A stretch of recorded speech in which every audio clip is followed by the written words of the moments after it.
जैसे मैंने पहले कहा, जो ऑपोजिशन डेमोक्रेसी में, लोकतंत्र में लड़ती है, वो इंस्टीट्यूशंस के बल पे लड़ती है। मतलब जो देश का लीगल स्ट्रक्चर होता है, जुडिशियल स्ट्रक्चर होता है, जो देश का इलेक्टोरल स्ट्रक्चर होता है, जो देश की मीडिया होती है, उसके बल पर ऑपोजिशन खड़ी होती है। वो सब जो इंस्टीट्यूशंस हैं, वो सब के सब सरकार को पूरा सपोर्ट दे रहे हैं। क्यों? क्योंकि सरकार ने अपने लोग इंस्टीट्यूशंस के अंदर बैठा रखे हैं। हिंदुस्तान का आज हर इंस्टीट्यूशन इंडिपेंडेंट नहीं है। हिंदुस्तान का हर इंस्टीट्यूशन आज आरएसएस के कंट्रोल में है। आरएसएस का एक व्यक्ति हर इंस्टीट्यूशन में बैठा है। तो हम एक राजनीतिक पार्टी से नहीं लड़ रहे हैं, हम हिंदुस्तान के पूरे इंफ्रास्ट्रक्चर के खिलाफ लड़ रहे हैं। जब हमारी सरकार होती थी, इंफ्रास्ट्रक्चर न्यूट्रल रहता था, हम इंफ्रास्ट्रक्चर को कंट्रोल नहीं करते थे। 2 राजनीतिक पार्टियों की लड़ाई होती थी, 3 राजनीतिक पार्टियों की लड़ाई होती है। आज इंफ्रास्ट्रक्चर सरकार का पूरा एक पार्टी के साथ है। फाइनेंशियल इंफ्रास्ट्रक्चर उनके साथ है। अगर कोई दूसरी पॉलिटिकल पार्टी को सपोर्ट करना चाहे, उस पर ईडी लगा दी जाती है, सीबीआई लगा दी जाती है, धमकाया जाता है, डराया जाता है। तो फाइनेंशियली मोनोपोली है बीजेपी की, आरएसएस की, इंस्टीट्यूशनली मोनोपोली है। इसीलिए ऑपोजिशन इफेक्टिवली, अग्रेसिवली खड़ी हो रही है, बट इंपैक्ट जो होना चाहिए वो दिख नहीं रहा है। सर, आप पार्लियामेंट में खुद थे जब ये प्राइस राइज पर चर्चा हो रही थी, वित्त मंत्री ने रिप्लाई दिया और ये कहा कि ये माना कि हाँ महंगाई है, लेकिन उतनी नहीं है जितनी यूपीए सरकार के वक्त थी। 7% इन्फ्लेशन रेट है, लेकिन this is just complete nonsense. आज सबसे ज्यादा अनएम्प्लॉयमेंट हिंदुस्तान में, महंगाई बढ़ती जा रही है, गैस सिलेंडर की प्राइसेस बढ़ती जा रही हैं। पता नहीं, शायद मतलब फाइनेंस मिनिस्टर को मतलब ये आंकड़े दिख ही नहीं रहे हैं, या उनको बताया गया है कि बस बोलते जाइए, बट ये रियलिटी नहीं है। आप किसी भी कस्बे में चले जाइए, किसी भी गांव में चले जाइए, किसी भी शहर में चले जाइए, पूछिए महंगाई की क्या हालत है, आपको बताएंगे कि सबसे ज्यादा आज महंगाई है। तो देखिए, रियलिटी एक है और परसेप्शन एक बनाया जाता है। ठीक है, कहते हैं स्टार्टअप इंडिया, ठीक है, पूरा ट्रांसफॉर्मेशन कर दिया। आप मुझे दिखाओ स्टार्टअप इंडिया है कहां? स्टार्टअप इंडिया लोगों को फायर कर रहा है, निकाल रही है स्टार्टअप्स, लोगों को सड़क पे फेंक रही हैं। कोविड में हिंदुस्तान में कोई नहीं मरा। हेल्थ मिनिस्टर आपको कहेंगे कि हिंदुस्तान का परफॉर्मेंस दुनिया के सब देशों से बेहतर था। यूएन आपको कह रहा है कि 5 million people have died, Hindustan की सरकार कह रही है नहीं हुआ, वो झूठ बोल रहे हैं। गुजरात में आप जाएंगे, वहां पे मतलब लाशों के ढेर लग गए थे। गंगा में आपने देखा लाखों लोग मरे, मगर नहीं, हिंदुस्तान की सरकार कहती है यह सच्चाई नहीं है। बेरोजगारी बढ़ती जा रही है, हिंदुस्तान की सरकार कहती है सच्चाई नहीं है। महंगाई बढ़ती जा रही है, हिंदुस्तान की सरकार, उनकी जो फाइनेंस मिनिस्टर हैं, कहते हैं नहीं।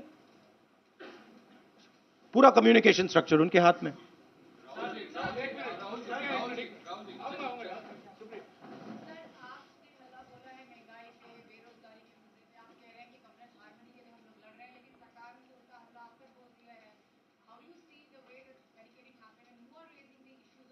I understand one thing very clearly.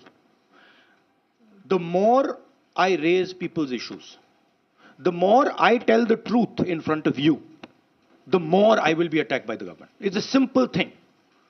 जितना मैं सच्चाई बोलूंगा, उतना मेरे ऊपर आक्रमण होगा। मेरी प्रॉब्लम यह है कि मैं सच्चाई बोलता हूं, मैं डरता नहीं हूं। तो मैं अपना काम करूंगा, लोकतंत्र के लिए खड़े होने का काम करूंगा, महंगाई का मुद्दा उठाने का काम करूंगा, बेरोजगारी का मुद्दा उठाने का काम करूंगा और मेरे ऊपर और आक्रमण होंगे। यह सच्चाई है। राहुल जी, आपने कहा कि और जो धमकाता है वो डरता है। ये बात आप समझ लीजिए, जो डरता है वो धमकाता है। किससे डरते हैं? जो आज हिंदुस्तान की हालत है उससे डरते हैं। जो उन्होंने वायदे किए थे, जो उन्होंने पूरे नहीं किए, उससे डरते हैं। महंगाई से डरते हैं, बेरोजगारी से डरते हैं, जनता की जो शक्ति है उससे डरते हैं।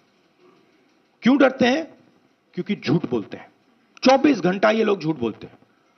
बेरोजगारी नहीं है, प्राइस राइज नहीं है, चाइना नहीं आया।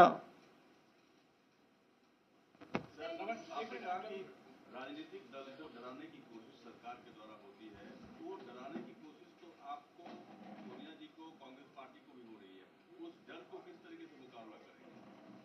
डर है ही नहीं, मुकाबला करने की क्या जरूरत है ही नहीं डर। किस चीज से डरना?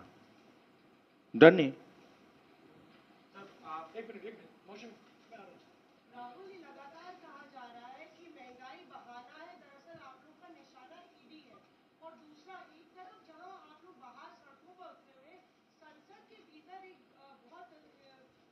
तस्वीर देखी गई जहां पर जिसकी शिकायत भी आपने स्पीकर से की, सोनिया गांधी के साथ स्मृति ईरानी जिस तरह से पेश आई, उसको लेके आपने शिकायत की, तो उस पर आपकी क्या टिप्पणी है? क्या ये भी देखिए, एक बात मैं आपसे कहना चाहता हूं, मैंने पहले भी कह दिया। मैं इस बात को समझता हूं कि जितना भी मैं जनता की इश्यूज को उठाऊंगा, जितनी भी महंगाई की बात करूंगा, अनएम्प्लॉयमेंट की बात करूंगा, कम्युनल हार्मनी की बात करूंगा, उतना मेरे ऊपर आक्रमण होगा। और मुझे अच्छा लगता है क्योंकि मैं आक्रमण से सीखता हूं। तो जितना भी ये मेरे ऊपर आक्रमण करेंगे, मुझे फायदा होता है। I get great joy when my political opponents attack me. They are not able to understand this. I get great happiness. अंदर से मुझे बहुत खुशी होती है। क्यों? क्योंकि मुझे अपने जो आइडियाज हैं, अपनी जो सोच है, अपनी जो विचारधारा है, वो और समझ आती है। मुझे बैटलफील्ड जो है वो और समझ आती है। लड़ाई क्यों हो रही है, मुझे वो समझ आता है और उससे मुझे बहुत बहुत खुशी होती है। आप एक काम कीजिए, अगर आपको मौका मिले, जो ईडी ऑफिसर्स ने मुझे इंटेरोगेट किया, उनसे आप जाके बात कीजिए। वो आपको बता देंगे क्या हुआ उस कमरे में। मेरा सवाल है कि आखिर क्या मजबूरियां कांग्रेस पार्टी के सामने है कि आपको हर चीज पर साबित करना पड़ रहा है, चाहे वो झंडे को लेकर हो, महंगाई को लेकर हो, या कोई भी अन्य मुद्दा हो। कांग्रेस पार्टी को जनता के सामने ऐसा क्या मजबूरियां? कांग्रेस पार्टी को नहीं, हिंदुस्तान में कोई भी व्यक्ति, किसी भी पार्टी का, non political, political, film star, कोई भी अगर सरकार के खिलाफ कुछ बोलता है, उस पे हिंदुस्तान के सारे इंस्टीट्यूशन का वजन पड़ जाता है। यह कांग्रेस पार्टी की बात नहीं है। मैंने जो यहां शुरुआत की, और देश को शायद यह समझ नहीं आ रही है और आएगी बात, लोकतंत्र आज हिंदुस्तान में नहीं है, खत्म हो गया है।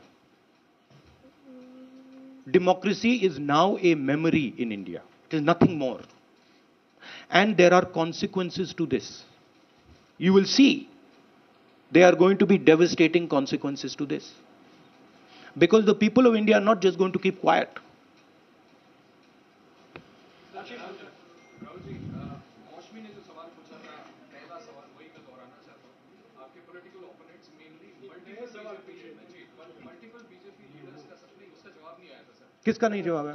मल्टीपल बीजेपी लीडर्स का आरोप है कि महंगाई सिर्फ बहाना है, क्योंकि आपसे और मिसेस गांधी से ईडी क्वेश्चनिंग कर रही है, इसलिए आप लोग इतना बड़ा हुआ है। नहीं, question all you want, question all you